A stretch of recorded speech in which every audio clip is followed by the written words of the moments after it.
Nick Baldwin for SevereMMA here with the Invicta FC bantamweight champion. It is Sarah Kaufman. Sarah, great to talk to you. I guess before anything, you're here in Calgary for the UFC on Fox 30 event that just wrapped up a bit ago. Why are you here? Well, I'm here for the fights. I mean, I'm Canadian, and the Canadian fans love MMA. I feel like I have a really big fan base here. I know like some media outlets before have called me the Queen of Canada, and I definitely want to live up to that. I feel before I wasn't always into that role, and at this point in my career, I'm ready to step into that role and be the Queen of MMA in Canada. Did you enjoy the card tonight? Dustin Poirier obviously knocked out Eddie Alvarez. There's a lot of great fights. Jose Aldo, Joanna, former champs, get back into the winning column. Considering Calgary last time out 6 years ago, not so great. I think this was a pretty good card. Do you agree? I think this is one of the best cards the UFC has put together in a very long time, top to bottom.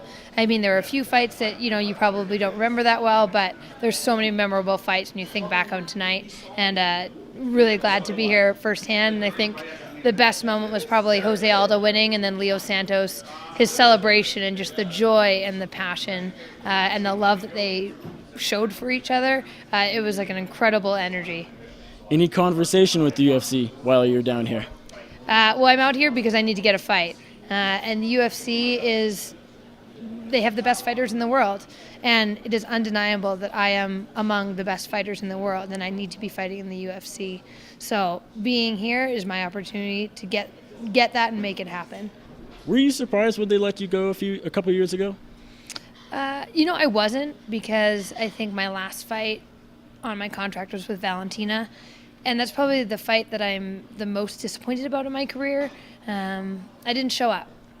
First 2 rounds, kind of let her do what she wanted to do, close, but I wasn't in the fight. And then in the 3rd round, I remember making a specific decision in the moment to be like, you know what, I'm gonna go for it, and took her down and easily beat up on her.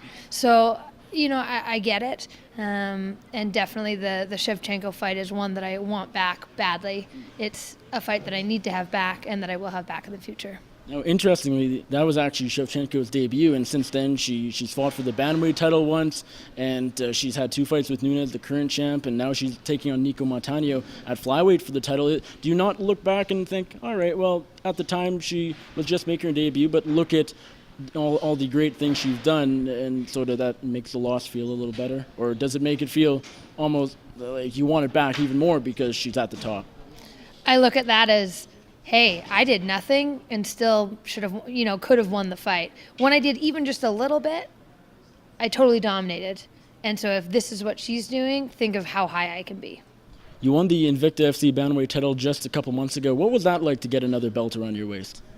Yeah, belts are great. Invicta's great. But Shannon can't find me opponents now. The 135ers in Invicta don't want to fight me. The 135ers in the UFC don't want to fight me. I'm literally a matchmaker's nightmare. And that's more reason for them to work really hard and have me on their show, because I'm exciting. I bring the fight, and these girls are scared of me. But you shouldn't get to have easy fights just because you're scared. Why do you think no one wants to fight you? Because I'm dangerous in every aspect. I hit hard. I have kicks. I have elbows. I have wrestling. I'm a black belt in jiu-jitsu. And I think it comes down to I'm game to fight no matter what. Have you had opponents agree and then back out, or just being on? Yeah, I'm sure they've tried to find you an opponent, of course. So have fighters just backed out, or what's sort of been the deal there? In the UFC, out of my 4 UFC fights, only one of them was my original scheduled opponent, and that was Alexis Davis, who I'd already fought twice. Every other fight, Sarah McMahon, I ended up fighting Jessica Ai. It was supposed to be Shayna Baszler. She got hurt. I was supposed to fight Amanda Nunes. She got hurt. I ended up fighting Leslie Smith. Alexis Davis, I stayed with her, and then I was supposed to fight Jermaine, and I ended up fighting Valentina. So I don't know if it's the Kaufman curse, or just they get a little bit scared, or something comes up that's more convenient for them not to take the fight. But I bring it down to the fact that no one wants to fight me, and I've been told from the matchmakers, we've asked, they said no. Do you expect that they will find you an opponent before, I guess, you get back to the UFC? Do you plan on defending the Invicta title? Do you think it'll happen? I honestly don't know. I know that Shannon doesn't have anyone who was willing to say yes at 135 to defend the title. I mean, ultimately, I think Raquel Pennington, I think Kat Zingano, even Tanya Evinger would all be really great fights, really exciting fights that make sense in the realm of what that looks like. But I don't know if they'll say yes either. You know, my best avenue for the UFC might be coming back to fight Cyborg. You know, both Tanya and Yana, who have been the 2 previous bantamweight Invicta champs, their entry was fighting Cyborg. So maybe that's my entry too. That's interesting. So Cris Cyborg, the UFC featherweight champion, she needs opponents. So, I mean, as you said, maybe that is the most realistic option.